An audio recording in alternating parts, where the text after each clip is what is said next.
Hey everybody, it's Jeff, and today's video is going to be part 2 of our cold weather winterization video, and that's going to include number 1, changing the engine oil, fogging the engine oil, and then a couple other steps that I do at the end of the year, so please stay tuned for that.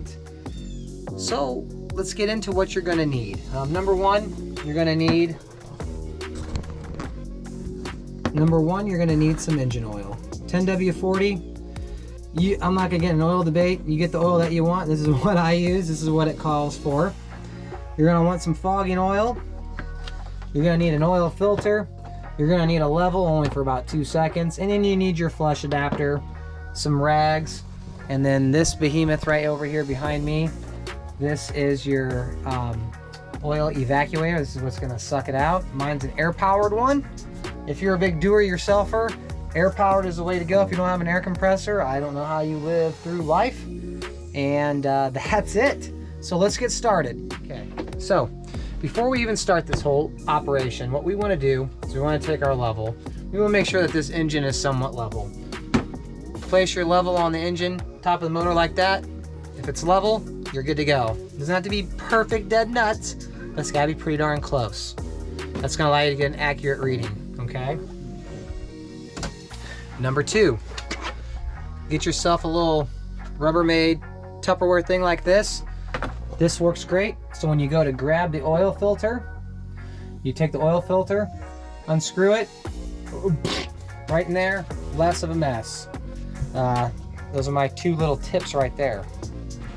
Okay, step 1. If you're doing this off the water like most of you guys are, we got to warm the engine up. So you got to hook up your hose adapter to the flush port. We're going to fire the engine up first, and then we're going to turn the water on. One thing that I'll do is I'll pull my oil dipstick out, and I'm going to check it and see if there's any oil on the stick before I get started. So here we go.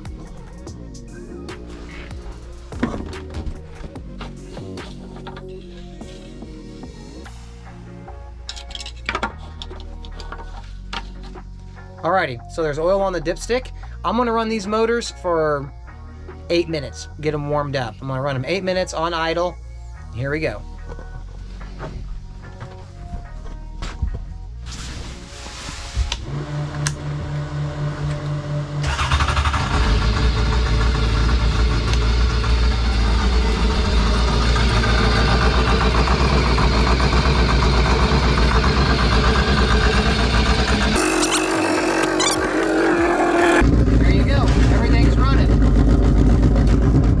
Give you an overview of what where all this water's coming out and what it is. Okay, so you're probably not gonna be able to hear this, but that's where your inlet is.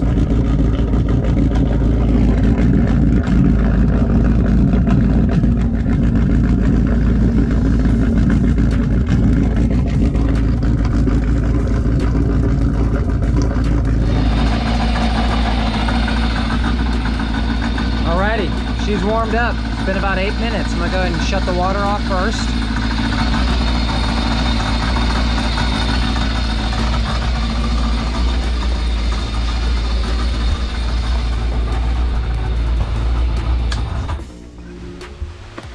Okay, so water shut off. Usually what I'll do is I will go ahead and just undo that. That way I know. And now it's gonna be time to suck the oil out.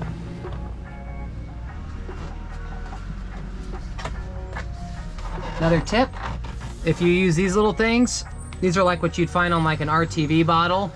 This works great because you can plug up the end, keeps it from dripping.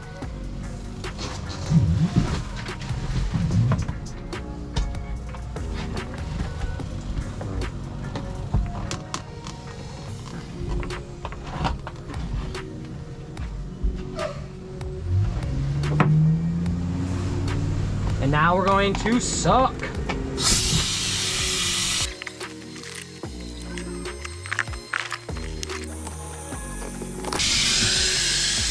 Now, you're gonna have to feel for it. So there's a little spot in here where it's almost like there's a little recessed hole. and that tube's gonna drop down in there.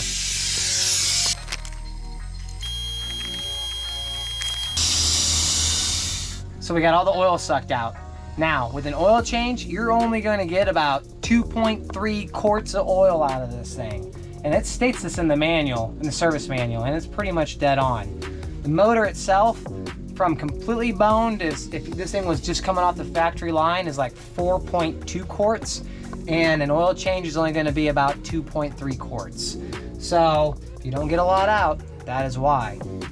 So, next step is we're gonna go ahead and take the oil filter off, change the oil filter, and then we will pour oil in it and go to the next step. Sucked out. Now all we gotta do is take the filter off. It's gonna leave oil down there. It is what it is. Wipe it up with some rags, throw it in there. I'll show you what I do here. I'm gonna do this one-handed, so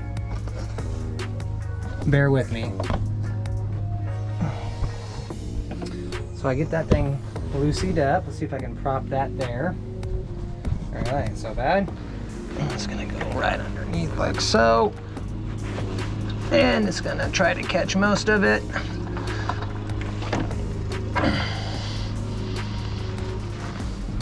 All right, next thing, put the oil filter on. These Yamaha ones already come pre-greased.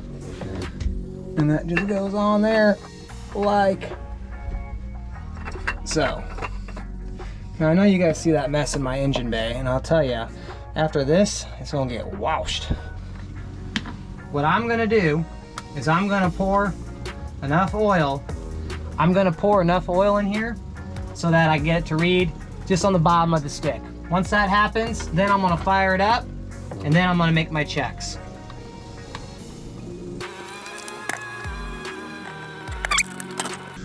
And then I'm probably just gonna start with a 1/2 of a second pour. So 1.5 should be a good starting point. There we go. See if we got anything on the stick. Nope. More oil.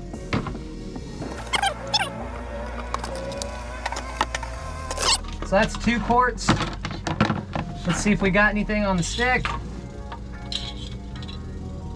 And there we go. We got just a tiny, tiny bit.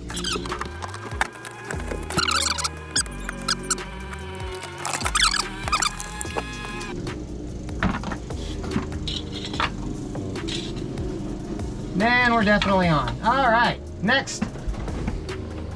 Alrighty, so we got the oil on the dipstick. Just like when we started this video. I'm gonna fire this thing up. I'm gonna let it run for like 8 minutes again. Let it get warm. Then I'm gonna check the oil and we'll go from there.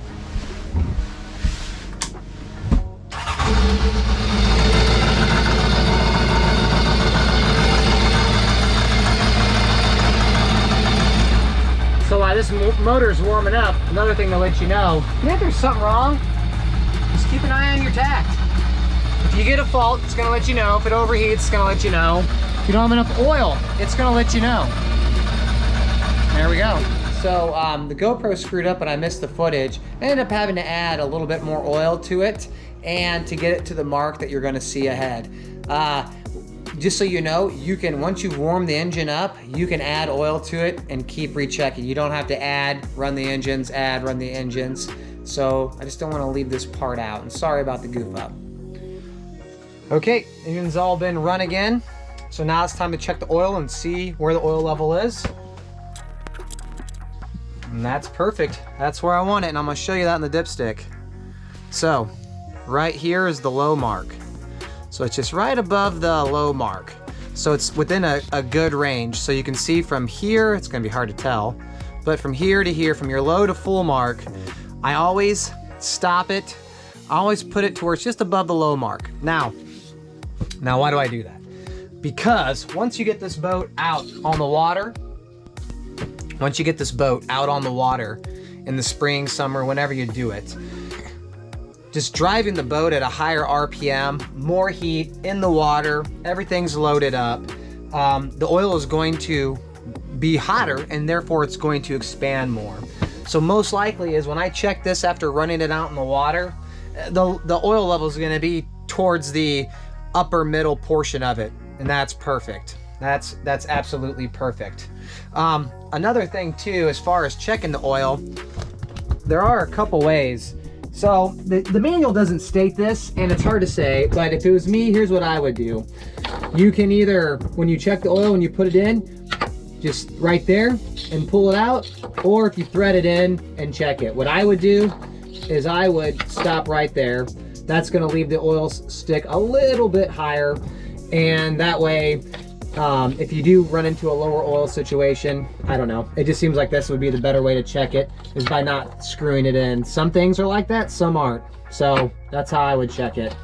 So now we're gonna blow out the lines. I'm not blowing the water out. Those will naturally blow out when the engine's running when I go to rev this thing up to winterize it.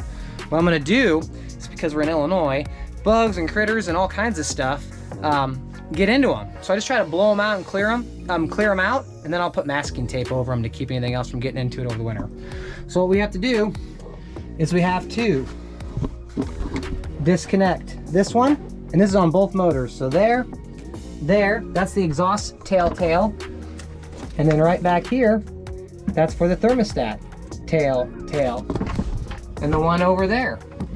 They all lead to underneath here, if you can see, and they can't, and you can't. So just use some compressed air, and we'll do that right now.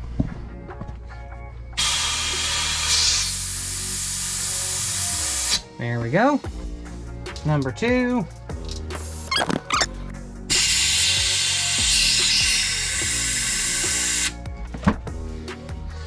And of course this one. And that's it. And then put your hoses on. Typically just have someone sitting out here to watch it, and you can tell if a bunch of junk and gunk comes out. They just blew mine all nice and clean. And there you go. That's how you clean out your pissers. If you don't have an air compressor, use your mouth. I don't know. Alrighty, last step. Fogging the engine. This one's fun. This is the one that I like to do because it makes a big old cloud of smoke. Makes it look like an old 2-stroke. So first thing, pull your air filter box off. Screw. Slide these clips out all the way around. Voila, it comes out. Again, you're going to have to run your motor on the hose, and you're going to spray them right into these. And let's get going. Another thing, as you're spraying, put your boat in no wake mode. It'll idle it up enough to keep the engine running from wanting to die. Now, while you're doing this, you want to have your hand on the trigger, because as soon as the engine dies, you want to shut the water off. Here we go.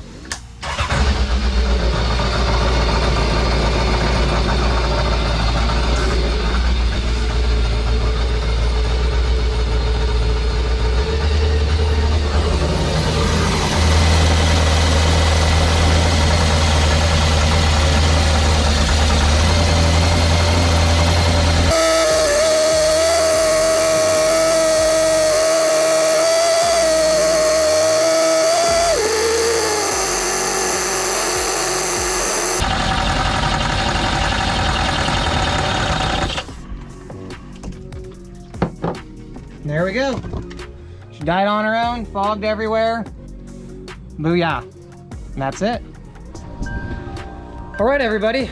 End of the video time. So last thing we gotta do is we gotta get all the water out of Redzilla. So how do we do that? Very simple. All you have to do is rev the engines up. That's it. Rev the engines up, rev the engines up, rev the engines up. Fire the boat up. No water hooked up. Rev the boat up, 15 seconds. Vroom, vroom, vroom. I'm gonna do it. Clears all the water out. So, next question is, well, why do they use antifreeze? The main reason, the number one reason why people use antifreeze is because they had a boat before this that wasn't a Yamaha that required antifreeze. They can't fathom the idea of why they had to do this all these many years, but now they don't have to do it with this.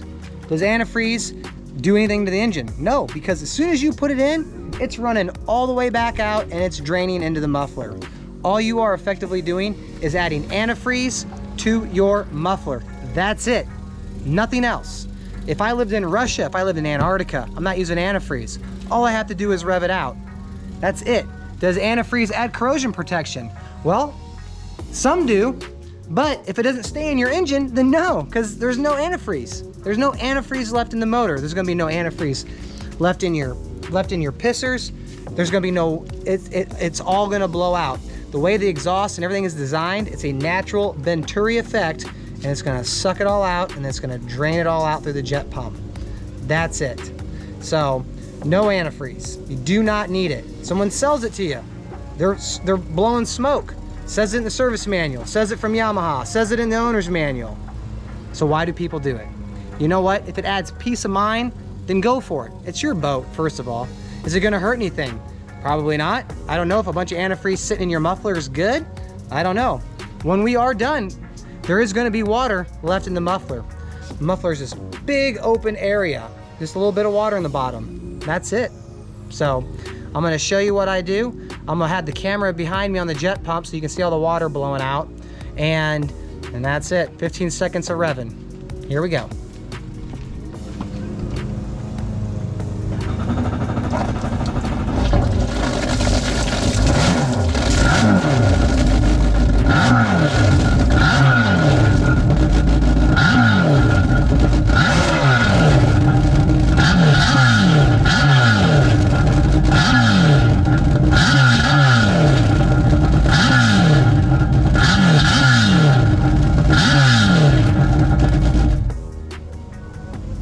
Alrighty, so we have revved out the motors. All the water's out. Don't have to worry about freezing. As you can even see, if you play back the video when I'm revving the engines up, you'll see as I'm cranking the engine, you're gonna see water coming right out of your intake pickup right here. And then of course, all the junk coming out the exhaust. As you can see, this is back clean again. It's just from the fogging oil. That's the fogging oil coming out the exhaust, mixing with the water, and just kind of makes a mess. You know, a lot of boats, the exhaust typically doesn't shoot towards the boat like that. You know, a lot of boats will come out like that or whatever, and just it is what it is. So that kind of tells you the fogging oil made its way into the boat. The cylinders are still fogged. Don't get me wrong, just because I revved it up after I fogged it, they're still fogged. So nothing to worry about there. So I hope this video has been helpful. Again, this is how I do it. I'm not Yamaha Jesus or anything. These are just things that I've learned over decades of working on these boats, working on these engines, just my experience that I've accumulated over my life. So if you guys like, please subscribe. And then we're gonna have one more. It's gonna be part 3, and it's gonna be the final sealing up the boat, shrink wrapping the boat, and all the tiny little steps that I do to put this thing away for the winter to keep it safe and clean and critters out of it. So thank you guys so much. Take care. Bye.